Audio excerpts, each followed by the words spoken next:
This week we explore the history of the Witcher universe. Get ready to learn how humans got to the continent and what Ciri's role is in all of this.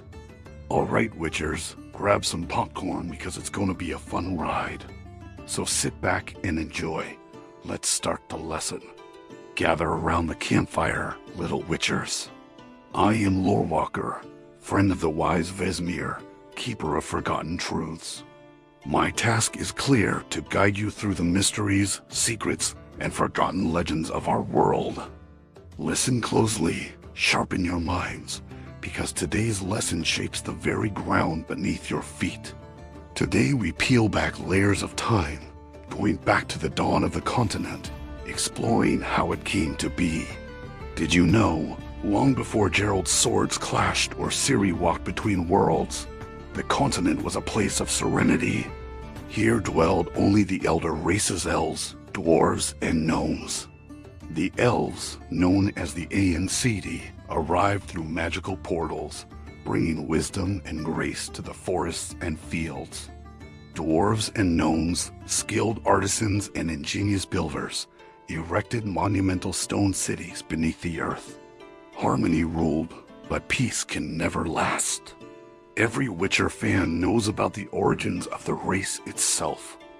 You probably already know the story of the conjunction of the spheres, at least if you've played The Witcher 3. But do you know how everything else came to be? Let's find out. In the serene expanse of time before human arrival, the continent was a tapestry woven with the threads of magic, inhabited by races touched by ancient powers. These were the Elves, the fair folk. If you're familiar with Tolkien's Elves, you'll have a good idea of what they were like. Tall, fair-skinned humanoids with pointed ears, graceful and agile, the elves lived in harmony with nature. They possessed an innate connection to the land, understanding its language and rhythms, which made them formidable sorcerers. Their magic wasn't wielded with incantations or potions, but flowed from their very beings. The elves, masters of swordplay, were renowned for their martial prowess. Their skill in combat was a thing of legend, moving with a fluidity and speed that seemed almost otherworldly. But the elves weren't alone. The gnomes and dwarves had also found their homes on the continent. Imagine a dwarf as we understand them today, short and stout, with a love for fine craftsmanship and ale. Gnomes were similar in many ways, sharing the dwarven penchant for creating intricate works of art from metal. But unlike the dwarves, gnomes often delved deeper into the arcane, becoming proficient in alchemy and enchanting. The dwarves were masterful miners and smiths. They delved deep into the earth to craft weapons and armor of unparalleled quality. Their cities, carved into the heart of mountains, were marvels of engineering and design. The gnomes, meanwhile, were masters of illusions and enchantments. Their creations often concealed magical properties, making them both wondrous and potentially perilous. Together, the elves, dwarves, and gnomes created a world rich with culture, magic, and wonder. Each race contributed its unique melody to the symphony of life on the continent. Then came the discord, the disruption of the spheres, an event known as the conjunction of the spheres. Just picture this. 500 years before the events of The Witcher unfold, the very fabric of reality rippled and tore, unleashing a torrent of chaos magic and birthing new races onto the continent.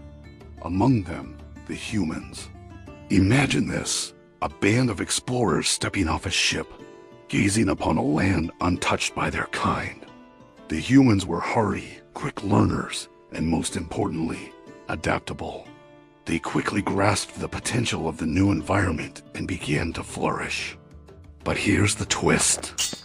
As the humans thrived, they encroached upon the lands of the elder races, sparking conflicts over territory and resources. It was a clash of cultures, a struggle for dominance. With their longevity and deep connection to the land, the elves initially held the upper hand. However, human resilience and sheer numbers began to shift the balance. Picture grand battles between humans and elves, sword against sword, arrow against shield. The elves, once masters of the land, were gradually pushed back.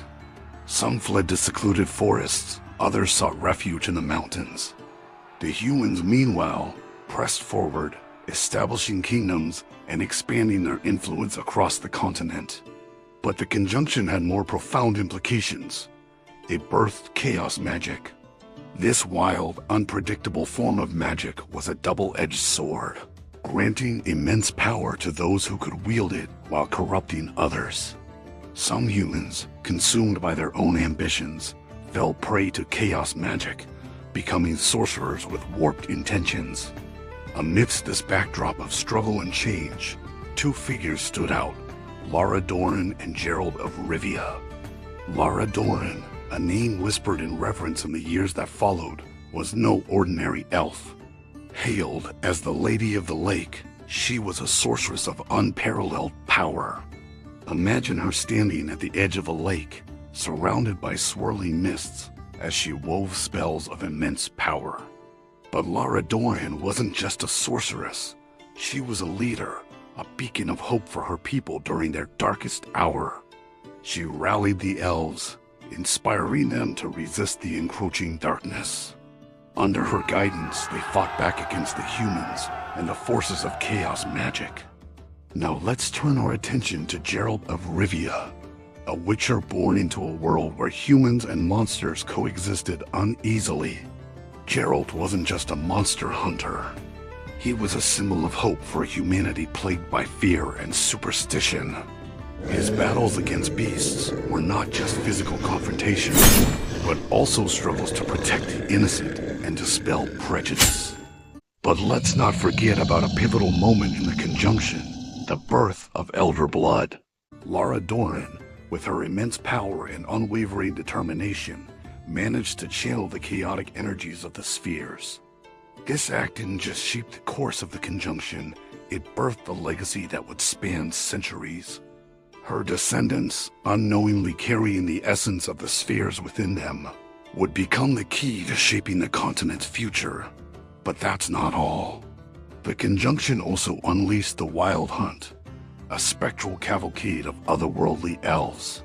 These elves, hailing from a dying dimension, were led by the enigmatic King Eredin.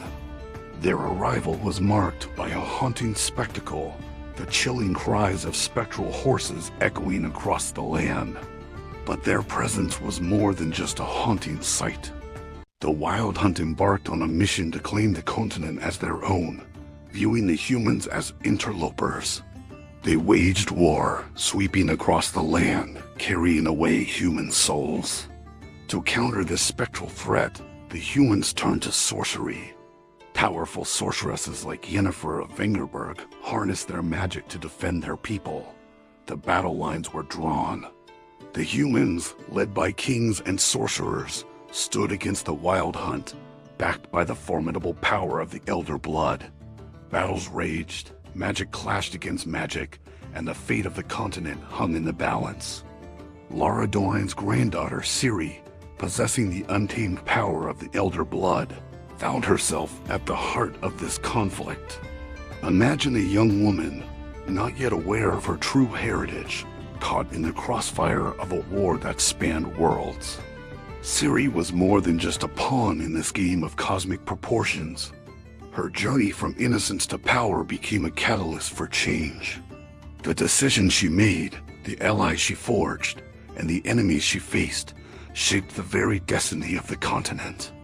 Now picture this, Lara Dorren, the Lady of the Lake, wielding magic so potent it could shake the foundations of reality. Her confrontation with the Wild Hunt was nothing short of epic. Sorceries were unleashed, spirits were summoned, and the echoes of ancient battles reverberated across the ages. In that fateful encounter, destinies intertwined, and the course of the continent shifted. During the height of the battle, Lara Dorren, with a heavy heart, knew she couldn't defeat the Wild Hunt directly. So she devised a plan. Using her vast knowledge of magic and her deep understanding of the spheres, She focused her power on the Wild Hunt's leader, King Aradin. She didn't aim to harm him, but to ensnare his mind, trapping him in an illusion. She showed him a vision of his dying world, a world that mirrored the fate she was trying to prevent for the continent. The hope was that this vision, this glimpse into his past, would stir a sense of urgency, a desire to save his own people instead of destroying another. Meanwhile, Geralt of Rivia, the Witcher, stood firm against the onslaught of the Wild Hunt. He was a bulwark against the spectral cavalry, each swing of his sword a testament to his skill and determination. His presence, a beacon of hope for the humans, inspired them to stand strong against the otherworldly invaders. Now, let's zoom in on Ciri, whose role in all of this is about to become clear. Unknowingly, she possesses the Elder Blood, the very essence that connects her to the spheres and the fate of multiple worlds. The battle reached its crescendo with Lara Dorn's trap springing into action. King Arun, overwhelmed by the vision of his dying world, faltered. He found himself torn between his duty to his people and his growing empathy for the humans of the continent. But in that moment of hesitation, Geralt seized the opportunity. With a well-placed sword thrust, he wounded the king, breaking through the enchantment. And with that, the Wild Hunt began to recede. They vanished, taking their spectral horses with them, leaving behind a silence that was deafening. In the aftermath of the battle, the continent was left reeling. The struggle between humans and the elder races had come to an abrupt pause, but it wasn't a lasting peace. It was a truce born out of necessity, a moment of quiet before the next wave of chaos crashes ashore. So there you have it, young Witchers, the truth behind your world. Not shaped by benevolent gods or heroic deeds, but by cosmic accidents, betrayal, ambition, and tragedy. Now, every world's fate rests upon one girl's shoulders. But hold tight, Witchers. This is merely the beginning. Next Friday, we uncover the lore of the Witchers. Subscribe now. Knowledge is your sword, ignorance your greatest foe. The path awaits, Witchers. Walk it with me.